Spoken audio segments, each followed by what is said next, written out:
আমি অনেক চেষ্টার পরও মা হতে পারছি না, তাই অনেকে আমাকে অনেক আমলের পাশাপাশি তাবিজ ব্যবহার করতে বলছেন, অনেকে কটু কথাও বলেন, কিন্তু আমি খুবই সন্দিহান গুনাহের ব্যাপারে।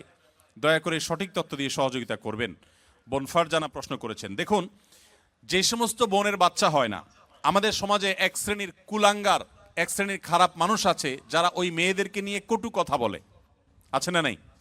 গ্রামাঞ্চলে বিশেষ করে অনেকে আছেন এই সমস্ত বোনদেরকে খোঁচা মেরে কথা বলেন। সন্তান হওয়া না হওয়া এটা কি পৃথিবীতে কোনো মানুষের হাতে? কোনো মানুষের হাতে? সন্তান দেওয়া বা না দেওয়ার মালিক কে? আল্লাহ তাআলা কোরআনে কারিমে পরিষ্কারভাবে বলেছেন যে আল্লাহ রাব্বুল আলামিন ইয়াহাবু লিমান ইয়াশাউ ইনাসা ওয়া ইয়াহাবু লিমান ইয়াশাউ যুকুর আয়ুযাওয়িজুহুম যুকরান ওয়া ইনাসা। আল্লাহ তাআলা যাকে ইচ্ছা তাকে কন্যা দেন, তাকে যাকে ইচ্ছা তাকে ছেলে দেন। কাউকে আল্লাহ তাআলা দুইটাই দেন, কাউকে আল্লাহ কিছুই দেন না। এটা সম্পূর্ণ আল্লাহর ইখতিয়ার। অতএব এই কারণে যদি কোনো মেয়েকে বা কোনো ছেলেকে কেউ দোষারোপ করে, সে আল্লাহর কাছে কবিরা গুনাহে লিপ্ত আসামি। যদি সে মুখে দাঁড়িয়ে থাকে, সে যদি হাজী সাহেব থাকে, সে যদি মসজিদের সভাপতি সেক্রেটারি হয়, সে যদি আলেম ইমাম সাহেবও হয়, তারপরে সে আল্লাহর কাছে অপরাধী এবং ক্রিমিনাল, বিকজ সে একজন নির্দোষ মানুষকে সে দোষ দেওয়ার চেষ্টা করেছে। এজন্য খবরদার, সন্তান হয় না, সব ছেলে হয় অথবা সব মেয়ে হয়, এজন্য মেয়েদেরকে অথবা ছেলেদেরকে কাউকে কোনো দোষ দেওয়া যাবে না। এটা সম্পূর্ণ আল্লাহর ফয়সালা। এর পাশাপাশি বোন যেটি জানতে চেয়েছেন যে সন্তান না হওয়ার জন্য আপনাকে বিভিন্ন আমলের কথা বলেন। বিভিন্ন আমল আপনি করতে পারেন। কোরআনে কারিমে বিভিন্ন আয়াত আছে, যে আয়াতগুলো আমল করার মাধ্যমে, পাঠ করার মাধ্যমে, সেগুলো পড়ে পানিতে ফু দিয়ে খাওয়ার মাধ্যমে বিভিন্নভাবে সন্তান আল্লাহ তাআলা দান করেছেন। বিশেষ করে আমি আপনাকে কোরআনের আমলের কথা বলতে চাই। আপনারা জানেন আল্লাহ নবী ইব্রাহিম আলাইহিস সালাম, তাকে আল্লাহ তাআলা বার্ধক্যে সন্তান দিয়েছেন, বৃদ্ধ বয়সে সন্তান দিয়েছেন। আল্লাহর আরেক নবী জাকারিয়া আলাইহিস সালামকে আল্লাহ তাআলা বৃদ্ধ বয়সে সন্তান দিয়েছেন, যে বয়সে সন্তানের আশাই তারা ছেড়ে দিয়েছিলেন, নিরাশ হয়ে গেছেন যে এই বয়সে সন্তান হবে না। ঠিক তখন আল্লাহ তাআলা অলৌকিকভাবে সন্তান দিয়েছেন। তারা আল্লাহর কাছে সন্তান চেয়ে দোয়া করেছেন। সেই দোয়াগুলো আপনিও করতে পারেন, স্বামী স্ত্রী উভয় নিয়মিত করতে পারেন। তার ভিতরে একটা দোয়া হলো রব্বি হাবলি মিনাস সলিহিন, আল্লাহ আপনি আমাকে নেক সন্তান দান করেন। এই দোয়া বেশি বেশি পাঠ করবেন। এমনকি যাদের সন্তান আছে, আবারও সন্তান হবে সে আশা রাখেন, আপনিও আল্লাহর কাছে দোয়া করবেন, রব্বি হাবলি মিনাস সলিহিন। আমার সাথে বলেন সবাই, রব্বি হাবলি মিনাস সলিহিন। এর অর্থ হলো, হে আল্লাহ আপনি আমাকে নেক সন্তান দান করেন। মনে রাখবেন, আপনার ছেলে মেয়ে, আপনার সন্তান সন্ততি যদি নেক হয়, আল্লাহ ভীরু হয়, তাদের মধ্যে যদি আল্লাহর ভয় থাকে, তাহলে সেক্ষেত্রে এই সন্তান আপনার জন্য সবচেয়ে বেশি উপভোগ্য হবে, আপনার দুনিয়ার জীবনকে জান্নাতে পরিণত করবে, আখিরাত তো আছেই। এই জন্য নেক সন্তান আল্লাহর কাছে সবসময় কামনা করবেন। সন্তান যদি অমানুষ হয়, এর চাইতে বড় দুর্ভাগ্যের আর কিছু হতে। আমি জাপানে গিয়েছি, সেখানে দেখেছি, এখানকার কালচারও আপনারা আমার চাইতে আরো ভালো জানেন। অনেকেই আছেন একটা কুকুর সাথে নিয়ে তাদের দিন যাপন করে, আছে না নাই? আপনাদের চোখের মধ্যে পড়ে কি পড়ে না? বৃদ্ধ বয়সে একজন মানুষ একটা কুকুরের বাচ্চা, কুকুরের একটা ছানাকে নিয়ে তার দিন রাত সে পার করে দেয়, তার সবকিছু সে শেষ করে দেয় শুধু একটা কুকুরের বাচ্চাকে সাথে নিয়ে। এই জিনিসটা কি আমাদের জন্য খুব কাঙ্ক্ষিত না অনাকাঙ্ক্ষিত বলেন তো? এটা কি কাঙ্ক্ষিত? এরা কেন এরকম করে? কারণ ওই যে সন্তান সন্ততি নাতিপুতি তাদেরকে হাতের কাছে পায় না। মানুষ আদর করতে পারলে কেউ তো আর পশু আদর করে থাকতো না ভাইরা আমার।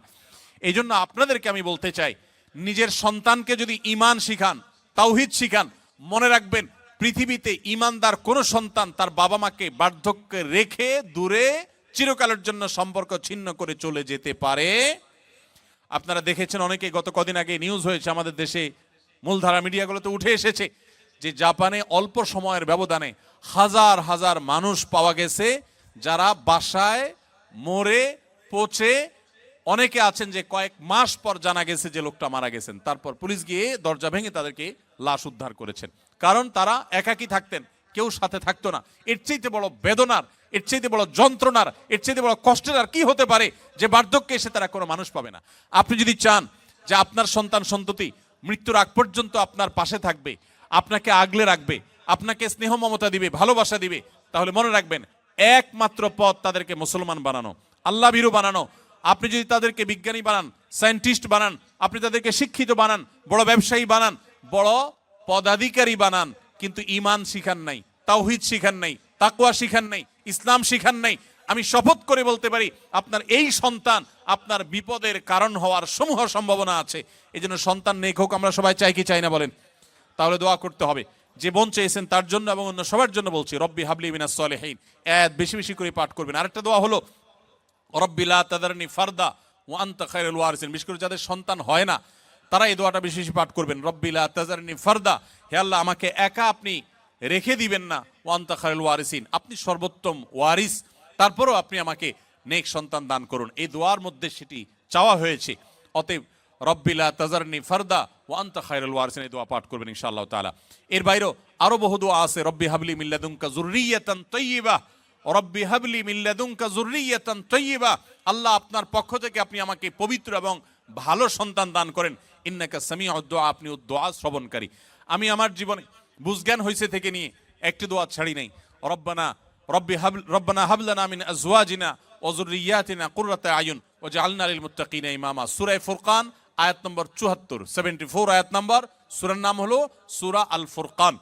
এই আয়াতে যে দোয়া আছে, এখানে যারা অবিবাহিত আছেন তারা এই দোয়া এখন থেকে পাঠ করতে পারেন। আল্লাহ তাআলা নেক বা ভালো স্ত্রী যদি জীবনে না দেন তো আপনার জীবনে অনেক কিছু হওয়ার পরও সুখ শান্তি আপনি পাবেন না। সো নেক স্ত্রী এবং মেয়েদের জন্য নেক স্বামী, এই উভয় পক্ষের জন্য একই দোয়া, কমন দোয়া, আপনারা দোয়াটা পড়তে পারেন নেক সন্তানের জন্য। আমি যে বোন দোয়া চেয়েছেন, পরামর্শ চেয়েছেন, তাকে বলবো এই দোয়াগুলো আপনি বেশি বেশি পড়বেন। সূরা ফুরকানের 74 নম্বর আয়াত, এর বাইরে আরো 3টা দোয়া বলেছি, রব্বি হাবলি মিনাস সলিহিন, রব্বি লা তাজারনি ফারদা ওয়া আনতা খায়রুল ওয়ারিসিন, রব্বি হাবলি মিন লাদুনকা যুররিয়াতান তাইয়্যিবা ইন্নাকা সামিউদ দুআ। এই 4টি দোয়া নিয়মিত পড়বেন, ইনশাআল্লাহ সন্তানহীনতার কষ্ট দূর হবে। এরপরে যদি আল্লাহ না দেন তো মনে রাখবেন আল্লাহ তাআলা যা দিয়েছেন এর মধ্যে আপনার কল্যাণ আছে। সন্তান হয়েছে কিন্তু অমানুষ হয়েছে, খারাপ হয়েছে, অসুস্থ হয়েছে, বিকলাঙ্গ হয়েছে, তার চাইতে আল্লাহ তাআলা না দেওয়াটা আপনার জন্য কখনোই ক্ষতিকর নয়। এই জন্য আল্লাহর ফায়সালায় সন্তুষ্ট থাকবেন। তবে তাবিজের যে ব্যবহার, এটি সুন্নাহর খেলাফ। নবী করিম সাল্লাল্লাহু আলাইহি সাল্লাম কখনো তাবিজ দেননি, ব্যবহার করেননি। এই তাবিজের ব্যবহারে কোরআনে কারীমের আয়াত থাকলে সেটা জায়েজ কিনা জায়েজ, এটা নিয়ে ওলামাদের যে ইখতিলাফ বা মত পার্থক্য আছে, এর ঊর্ধ্বে উঠে আপনি নিশ্চিতভাবে জানতে পারেন তাবিজের ব্যবহার এটা নবী সাল্লাল্লাহু আলাইহি সাল্লামের সুন্নাহ না। বিধায় কোরআন এবং সুন্নাহ বর্ণিত দোয়া, আয়াত এগুলো পড়ে পড়ে ফু দিবেন এবং আমল করবেন ইনশাআল্লাহ তাআলা।